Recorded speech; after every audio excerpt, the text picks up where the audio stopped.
I'm going to give a step-by-step tutorial of what to do once you've received your wig. So your wig will come in one of our Eniola silk bags. And if you were onto it, you would have also ordered one of our wig grips, which I highly recommend. This is like almost a necessity because our wigs are glueless. You don't really want to wear them with glue. Get a wig grip. In regards to wig grip color, if you're wearing a blonde wig, then you should go for our cream. If you're wearing a brunette wig or a wig with dark roots, you should go for a black or a dark brown. Generally, you can't see the wig grip underneath, but it's best just to match cream with blondes and brunettes or dark roots with black or brown. Then you'll also receive your wig and let's cut the lace. So I only have kitchen scissors on me at the moment. You can use any scissors. You could even use like an eyebrow razor. I find the easiest way to cut the lace is to do it on my lap. So we've got the wig here. You could even fold it inside out if that makes things a little bit easier for you. If you've got a clip or something like that to pin the hair back, definitely use that. My number one tip with cutting the lace is to take your time and don't be scared. It's pretty impossible. It's pretty hard to mess it up.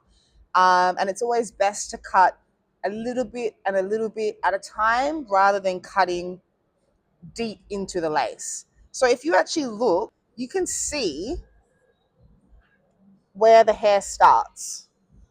So you actually just want to follow along the hairline, the natural hairline of the wig.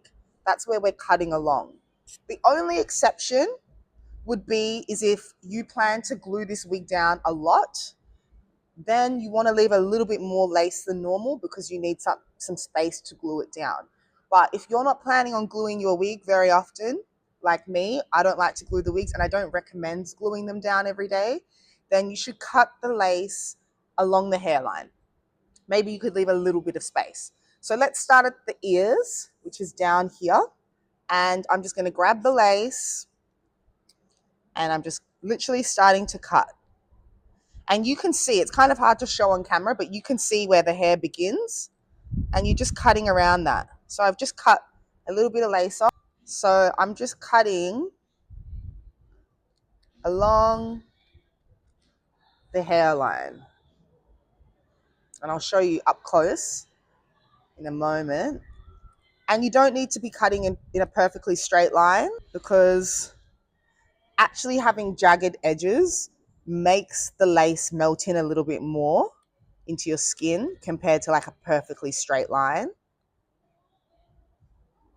And just cut little bit by little bit along the hairline. We're just following along the hairline. We're keeping a little bit of lace. If you want to cut deeper into the hairline and hair is getting cut out, that's totally fine as well. It's really, cutting the lace is kind of a personal preference. That's why we don't like to cut it for our customers to begin with, because some people like to cut into the hairline. Some people love to have a lot of lace left over. It just depends on how you like to wear your wig. And until you've had experience wearing wigs, you won't know exactly what your preference is. And just so you can see, I'm just cutting along the hairline. See how this is where the hair is starting, and that's where I've cut. Okay, so I've cut all along the hairline of this wig. And now the easiest way to see if you need to cut more or not is to put the wig on.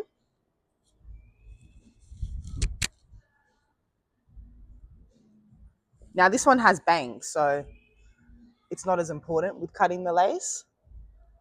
But you just want to line it up. Okay, that looks good to me. Some people might want to cut that bit a little bit more. I personally wouldn't. That's fine. And because my skin is brown, I could put a little bit of powder foundation there just to blend in with my skin. But generally, I think I've cut the lace pretty good. Voila. Now, as I said before, you can go in and cut a little bit more, trim the little bits here and there if it's not sitting how you want, if it's not, the lace is showing too much for you. A lot of clients actually like to tuck their natural hair and the wig behind their ear. So for example, if I wanted to tuck this, it blends well with my natural hair because I'm brunette.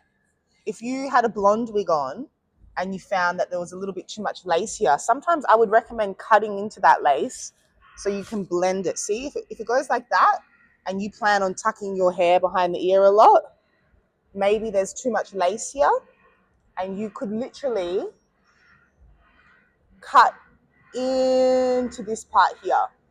I'm not going to do it because I don't really wear my hair like that, but you could. See, there's some more lace on this side actually that I've got to cut. This is the bit that people usually get a bit worried about. So what I would recommend is just pinning the hair back and then push, make the wig feel comfortable in your head and tuck some behind your ear. So my ear is out and exposed. So you could cut there if you wanted to. I'm going to do that. Is cut the lace around the ear.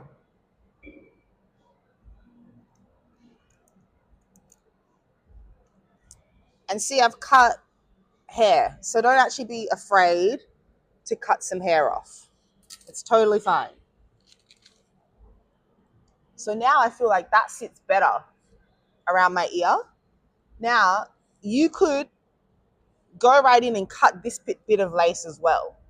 But I'm not going to, because if I want to glue this down one day in the future, it's best to have that little bit of lace there. And this is a 13 times 6 lace front. So I could do double-sided wig tape here.